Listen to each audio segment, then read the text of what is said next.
Hello, everyone, and welcome back to Between Two Worlds. As always, I am your host, Annika, and on today's episode, I want to start a bit of a precursor to another episode, or maybe it will be a two-part series on the devil, and really just deconstructing the concept of the Christian Satan for those who might feel like they kind of need to listen to something like that. I know it's a huge topic in multiple areas of the craft, especially if you're coming out of religious trauma.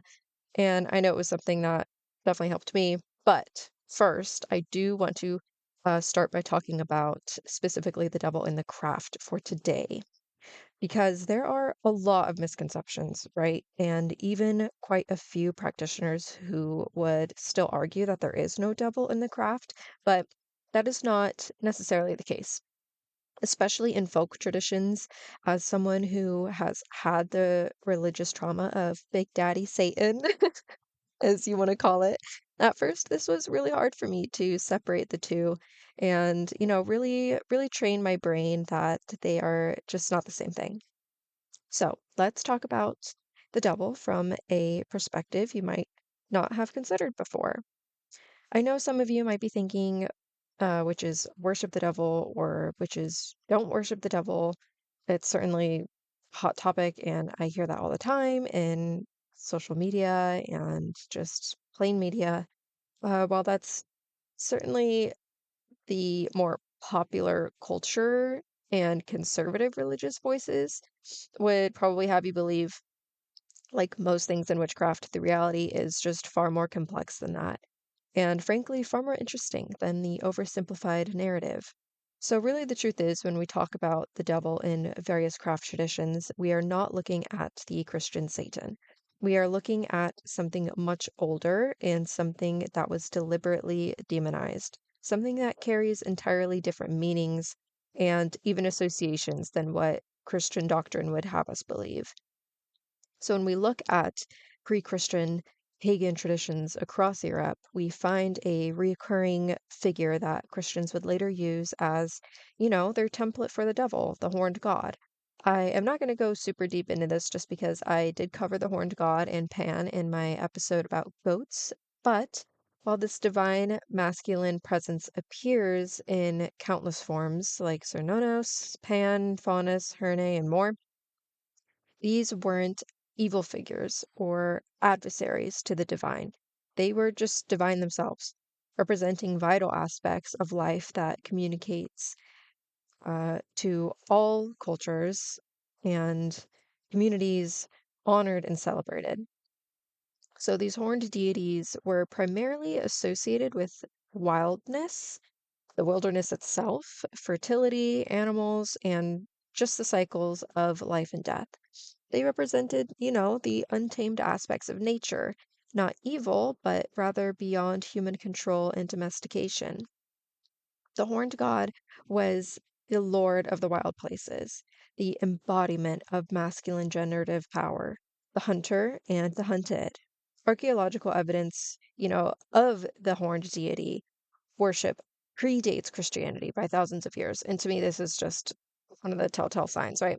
With cave paintings showing horned figures dating back to Paleolithic times, which particularly for me is interesting, that these figures often served as these liminal beings, entities that, existed at these thresholds and helped humans cross boundaries.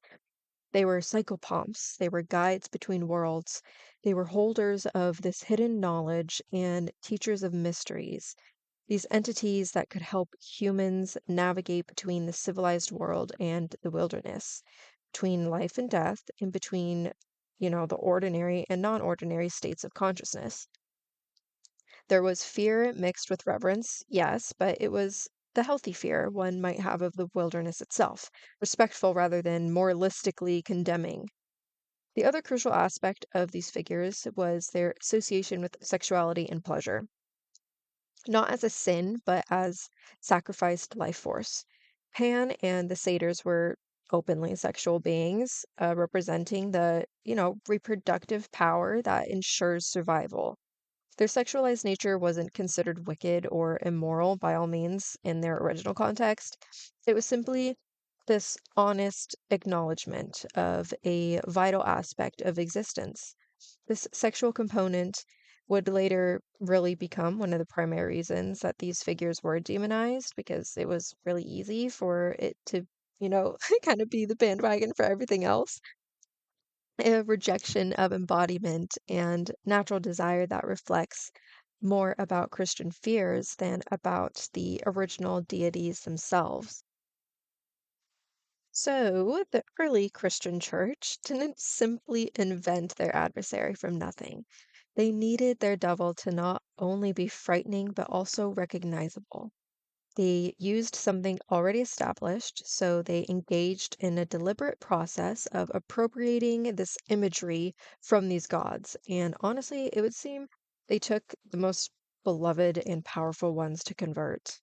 At the time, well, even now, the demonization also served clear political purposes by associating these pre-Christian deities with evil, and the church really positioned itself as the sole source of goodness and salvation.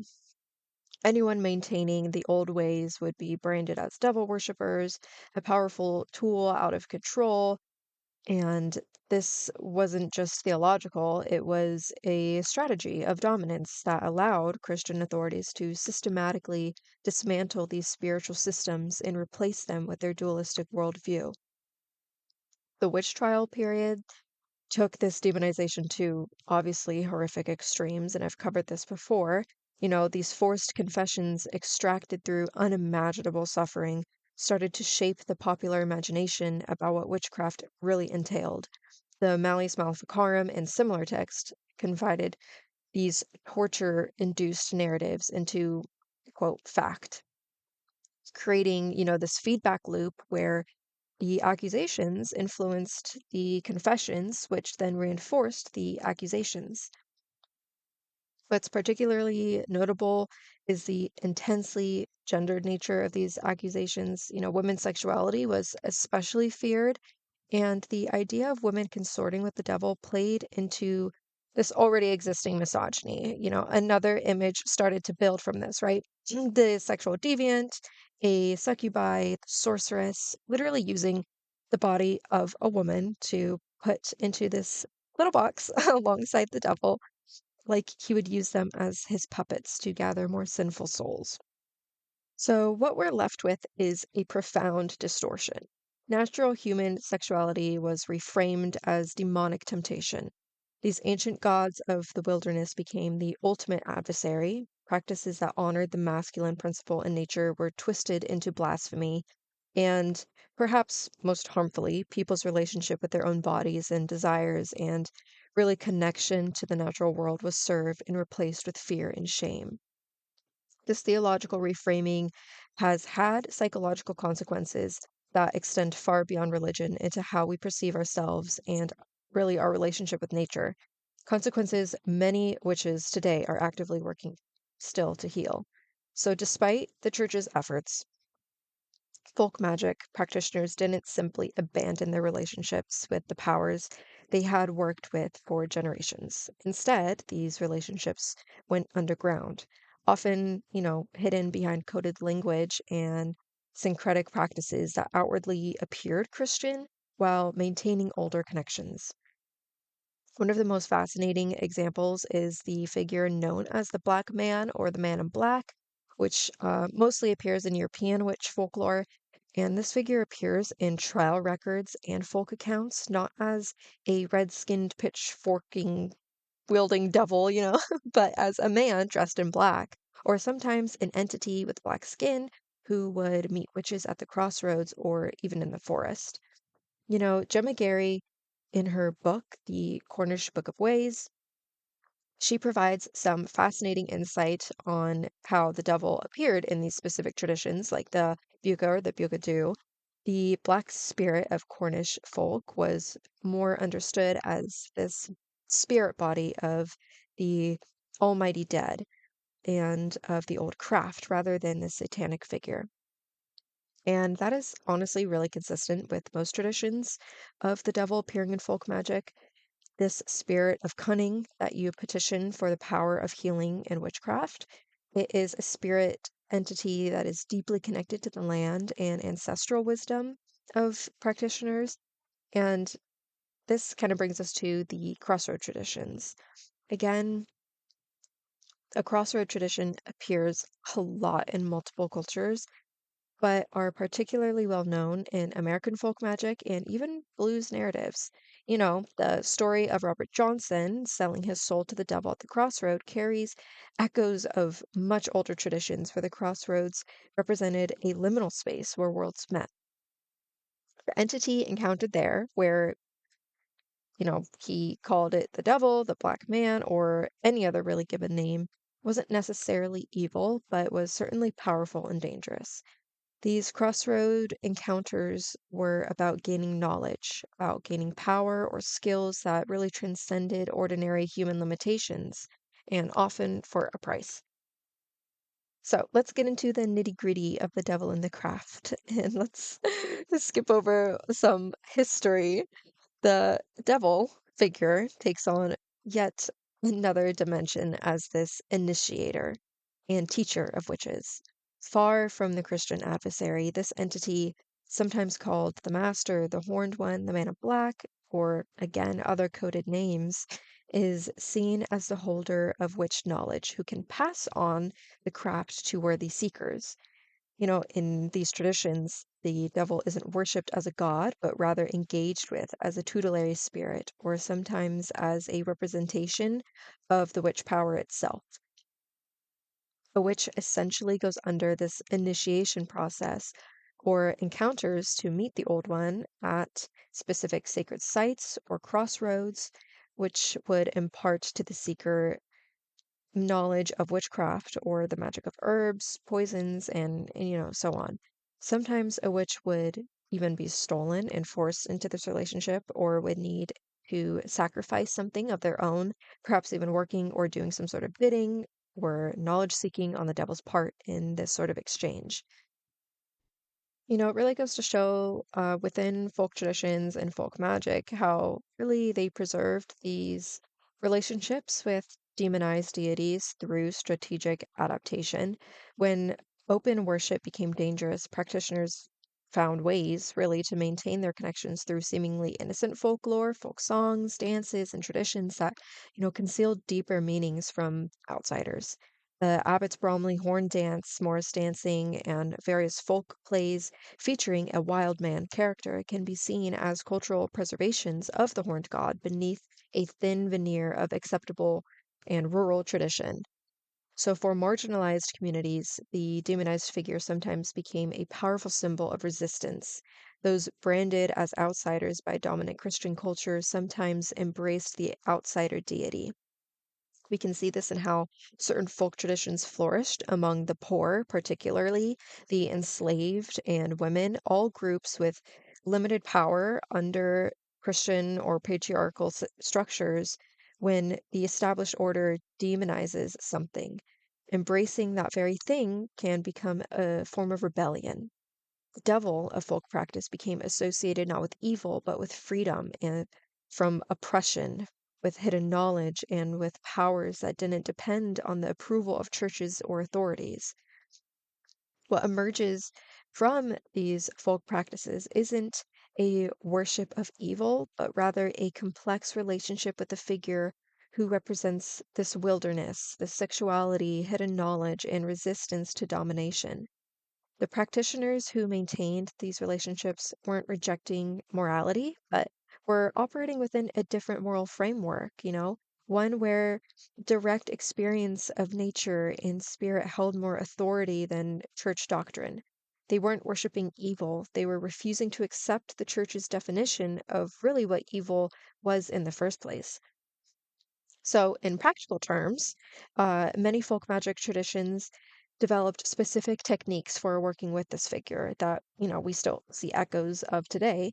I know in Appalachian folk magic, for instance, there's the tradition of going to the crossroads to learn a skill, not just like in the Robert Johnson legend, but healing abilities, the power to stop blood, or the gift of second sight. The practice typically involves going to a crossroads at midnight for a specified number of nights, bringing specified offerings, and waiting in silence. You know, there are these fascinating folk stories about how witches first come to work with the devil figure that really have been passed down through generations. And I'm not talking about those, fear-mongering Christian accounts, but the stories witches themselves tell. One of the most common narratives involves being taken or stolen while traveling alone. You're walking a familiar path through the woods or along a country road at twilight when suddenly the landscape shifts subtly. Maybe the trees grow a bit denser, the birdsong changes, or you notice a peculiar stillness in the air. Without physically leaving your path, you've crossed some invisible threshold. And that's really when the encounter happens. The man in black, or whatever name he goes by within your region, appears suddenly, as if he's been walking alongside you the entire time. There's something both familiar and foreign about him, and in some accounts, he appears distinguished, well dressed in black clothes, just slightly out of fashion. How dare he? In others, he's more wild, with hints of his non human nature showing through maybe unusual eyes or even a limp, suggesting a hidden hoof or an uncanny knowledge of your innermost thoughts. He offers something you deeply desire, knowledge, power, healing ability, musical talent, but rarely through explicit words. The exchange often happens through symbolic gestures, like sharing food or drink, trading objects, or simply walking together to a special location like a clearing, a hilltop, or crossroads. Really, what's particularly telling is that there's rarely a written pact or a dramatic declaration. Instead, the initiation happens through more subtle means, learning a peculiar handshake, maybe, or a greeting, being taught a specific way to approach certain plants or animals, and receiving a small object to carry, or being shown how to see the hidden world that exists alongside our ordinary one. And after the encounter, you find your way back to the familiar path, often discovering that time has passed differently than expected. Either moments have stretched into hours, or hours have compressed into moments. And you return changed, carrying something new within you that begins to unfold over time. So there's also something called being dream called. You experience vivid recurring dreams of being summoned to specific locations, often places of, natural power in your local landscape. These aren't ordinary dreams. They carry a compelling quality that lingers after waking.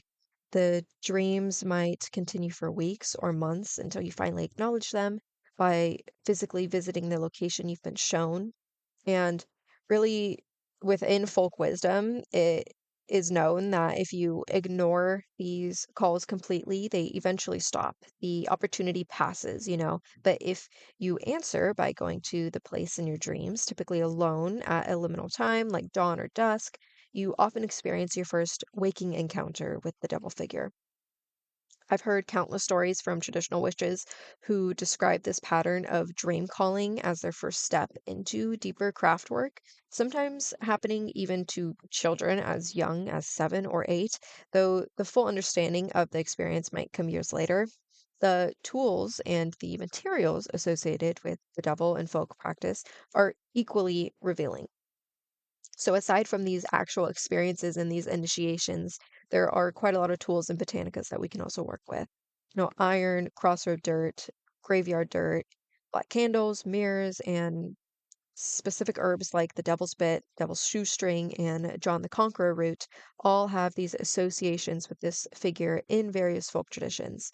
But these weren't used to, quote, worship evil. They were practical tools for protection, empowerment, and, accessing this hidden knowledge. You might use double shoestring not to connect with evil, but to trip up enemies or bind harmful influences. The very names of these materials reflect how folk practitioners maintained their practices while adapting to Christian terminology, hiding really their true purposes in plain sight. So, Devil's Bit, scabious, carries a telling folk story. The devil, angry at the healing properties of the plant, bit off a part of its root to diminish its power, hence the abruptly shortened, black-ended root. Despite this attack, the plant continues to heal, representing the endurance of folk medicine despite religious opposition. This plant is specifically harvested for protective workings, healing rituals, and especially for breaking curses or evil eye or, more negative influences, ironically, ironically using a plant associated with the devil to encounter what Christians called the devil's work. And devil's shoestring appears prominently in Southern conjure traditions as a powerful ally for protection, even gambling luck, and keeping unwanted influences at bay. The root, which resembles, this kind of twisted cord or shoestring, could be carried, placed in mojo bags, or steeped in whiskey, even to create this protective wash for thresholds. The folkloric connection to the devil comes from the belief that the devil could be tripped up by this root, highlighting how folk practitioners saw themselves as capable of outwitting or negotiating with this figure rather than merely serving or fearing it. And in practice, working with devil's shoestring typically involves addressing the root directly, acknowledging its connection to the crossroads keeper and creating a working relationship based on mutual respect. So there are also some trees that hold particularly strong associations with the devil figure, and the elder was widely believed to be under the devil's protection. So much so that cutting it without permission could bring misfortune. Yet, despite this demonic association, elder is one of the most important medicinal plants in folk practice. To me, this really reveals how old folk practice maintains these relationships with plants that, Christian authorities deem suspicious, showing that power in healing could come from sources the church condemned. And working magically with elder usually involves asking permission, especially before harvesting and leaving an offering. Often this could be whiskey, bread, or even a strand of your own hair. So I also want to talk about some animal allies associated with the devil in folk traditions, which serve really both as messengers and magical assistants. So, yes, the black cat is perhaps the most famous, but equally significant are corvids like ravens and crows, toads, and certain insects like moths and spiders. And, these creatures aren't viewed as evil, but as beings with access to realms and knowledge beyond human reach. You might establish a relationship with these animals through regular feeding, offerings, or by learning to interpret their behaviors as omens or messages. Some, include rituals for sharing vision with these creatures, particularly crows or cats, by creating these ointments from specific herbs that allow you to temporarily experience the heightened perspective powers, really, of these animals. And then obviously we have the famous crossroads dirt itself, used for many things, but this really acts both as a magical substance and a direct link to the devil figure in many folk traditions. I feel like I'm saying folk a lot, but you know what? This is a folk magic thing, and that's my jam. So no judgment here. Anyways, the proper collection of this dirt involves specific protocols. Gathering it at midnight from the center of a crossroads, leaving a payment, typically a dime. This is most traditional, but most coins work too. And addressing the master of the roads, directly while explaining your purpose. And that part is important. Different parts of the crossroads are used for different purposes. Dirt from the center, where all the roads meet, is considered maybe the most powerful, while dirt from the eastern fork might be used for new beginnings, and from the western fork for endings or work involving the dead. You could use this collected dirt to be incorporated into mojo bags, sprinkle it around property boundaries, add it to bath water for cleansing rituals, or even blow towards enemies as a form of protection. That is very conjure-like, even incorporating it into foot powders. So really what makes Crossroad dirt particularly significant with the devil work itself is that it doesn't simply represent this figure, but it's considered to be, directly imbued with the essence and the authority. And then also there is weather magic. So these agricultural practices provide another window into how the devil figure persisted in folk traditions. And weather and agricultural magic is a huge, huge thing. It affects a lot of things within the environment, both ordinary and within the spiritual realm, and just people's livelihood, especially back then. And in many rural communities, there were specific days when the devil was said to spit on blackberries or brambles, making them unsafe to eat. Or when certain agricultural tasks had to be completed before the devil could affect the crops. These folk beliefs weren't just expressions of Satanism, but practical and calendrical systems that preserved pre Christian seasonal awareness within acceptable, more Christian adjacent language by attributing certain natural processes to the devil. Rural folk could maintain their traditional agricultural wisdom while appearing and acknowledging, Christian cosmology. All right, so let's talk a bit about several approachable methods that are taken from multiple folk traditions that honestly have remarkable consistency. So there is one called the Crossroads Offering Ritual. I don't know if it's really just called that. It's just a Crossroads Offering Ritual. But traditionally, you would visit a crossroads at an appropriate time, like midnight is pretty common, though dawn or dusk is a good time too because of its just natural liminal nature. You would bring specific offerings determined by your purpose. This could be things like whiskey, tobacco, coins, again, hit it with the silver dimes, black rooster feathers rather than a whole animal sacrifice. Some sources fearfully suggest. I don't know if you want to say fearfully, but you get what I mean. Or food items particular to your region. At the crossroads, you would announce your presence and purpose clearly and leave your offering.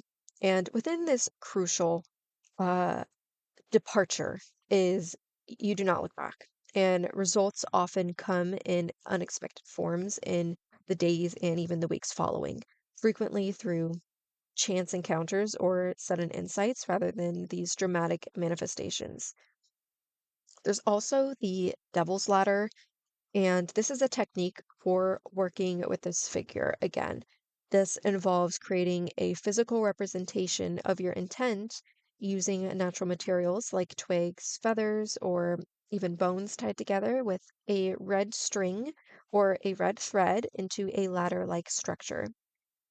So ideally, you would be creating this structure while in conversation with the devil, explaining the purpose and offering something personal, often, a drop of blood, though you might substitute red wine to seal the pact. Again, hair, tag lock here from your personal uh, fleshy human body is most recommended. But then you would hide the ladder in a secret place, under a doorstep, in a hollow tree, or even at a crossroads somewhere, creating a physical anchor for the working. And this really combines physical craft with this relationship building, acknowledging the need for exchange rather than simply demanding assistance. And there are written pacts too. So while often dramatized in popular culture, they do have authentic roots in folk practice. Though it's not like selling your soul framework Christian narratives suggest, a written agreement might be created stating what you seek and what you offer in exchange, typically something like regular offerings, acknowledgement, or service of some kind rather than your quote soul. And this document is written in a specific manner, sometimes with a special ink. This could include a drop of your blood mixed in with the ink from even made from specific plants like mullein or yew, on a paper that has been specifically consecrated or used for ritual. So rather than signing your name, folk tradition really often advises that using a personal mark or sigil is better. So then the document is burned at a crossroads, buried at a threshold, or split in two with half carried on you and half still left at the significant location. The key difference between, this folk practice and Christian fear narratives is that these agreements were seen as contracts between equals rather than surrendering to a malevolent force. It's more like a business arrangement with a powerful ally than eternal damnation. So there is also another method, and this is mostly seen as being called sitting out, which involves spending time alone in liminal wild places, traditionally associated with the devil figure. So, this really means deep forests. It could be a cave, a hilltop, or crossroads during, of course, liminal hours like midnight or dawn. Unlike the dramatic initiatory encounters depicted in these, kind of sensationalist accounts, authentic practice involves creating a small circle or, this designated space, bringing offerings which are appropriate for you and what you are asking of the devil, and then simply waiting in receptive silence. This practice isn't about summoning anything, but it's rather about making yourself available for contact, instruction, or even inspiration. And honestly, you could experience subtle shifts in awareness to even vivid visions or encounters, often followed by enhanced intuitive abilities or specific knowledge related to healing, again, plant work, or even divination.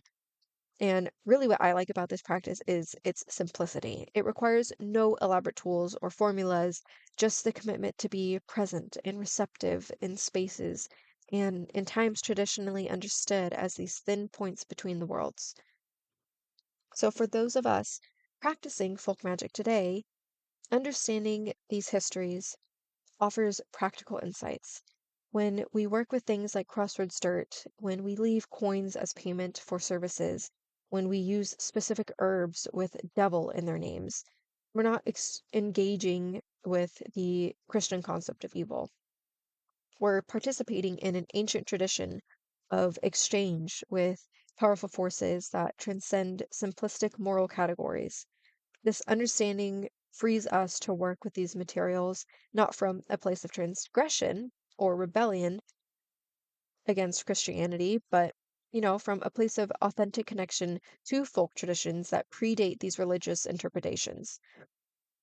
The folk magic practitioner really knows that names have power, but also that names can disguise. And what Christianity called the devil in folk practice is often something far more nuanced and practically useful than this embodiment of evil. And in this more modern era of practice, the more initiatory, sometimes secretive lineages that claim connections to pre-Wiccan practices, the horned one or master figure often remains central. This typically rejects the Christian moral framework entirely, viewing the horned one not as evil, but as an embodiment of witch power itself, wild, untamed, and beyond conventional morality. This isn't a worship of evil, but it's a relationship with powers that transcend human moral categories. So, if you've read um, Jonathan Knotzbristle, the Black Book, it really offers intriguing perspectives on the master figure in traditional craft. It suggests that or what Christians call the devil, was understood by traditional witches as the great initiator and the keeper of the ways between.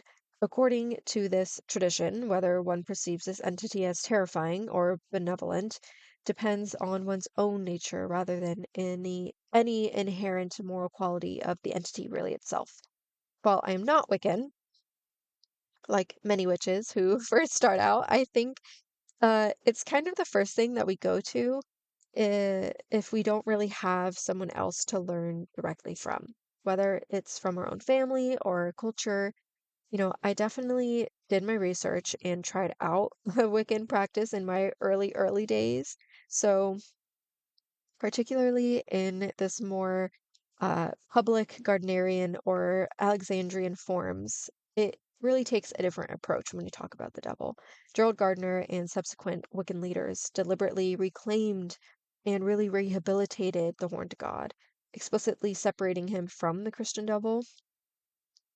In Wiccan theology, the horned god is this divine masculine counterpart to the goddess, associated with wilderness and sexuality, death, rebirth, all those good things.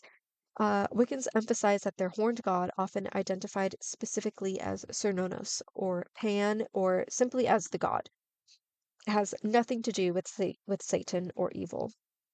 Rather, he represents necessary and life-affirming aspects of existence within a nature-based spiritual framework. So, Luciferian traditions take also yet another approach, sometimes deliberately embracing the Lucifer myth while radically reinterpreting it.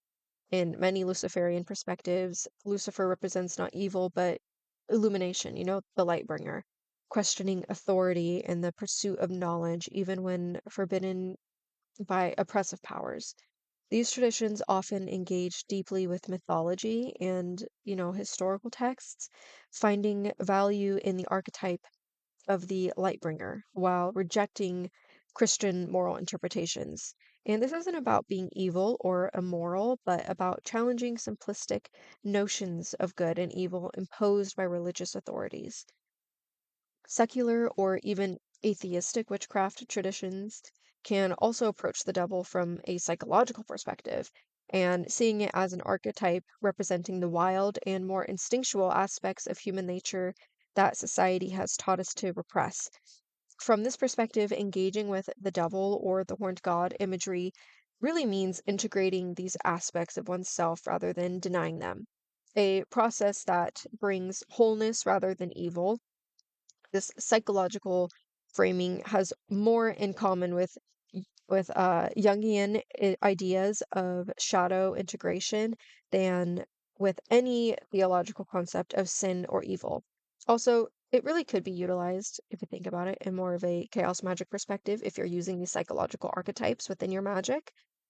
And really, what I think unites most modern witchcraft approaches, regardless of how they relate to the devil, horned one figure, or whatever you call it within your own practice, is the rejection of the Christian moral framework that defines this entity as evil. It's just something completely unassociated with what they have created. Whether embracing, interpreting, psychologizing, yes, Annika, that is how you say it, or avoiding this figure, modern witches generally agree that the simplistic good evil dichotomy imposed by Christianity doesn't accurately really reflect the complexity of nature, divinity, or even human experience. Instead, many embrace a more nuanced understanding of spiritual forces as powerful, potentially dangerous, worthy of respect, but not inherently evil in the Christian sense. When it comes to your own relationship with this figure, whether you call it the horned one, the master, that's a little kinky, so I might judge you a little bit, the devil, or something else entirely, discernment is essential. This is where the personal work of separating religious conditioning from authentic spiritual experience becomes so important. Many of us carry, this deep programming about what these images really represent, programming that can trigger a fear, shame, or discomfort that really has nothing to do with the actual energies themselves.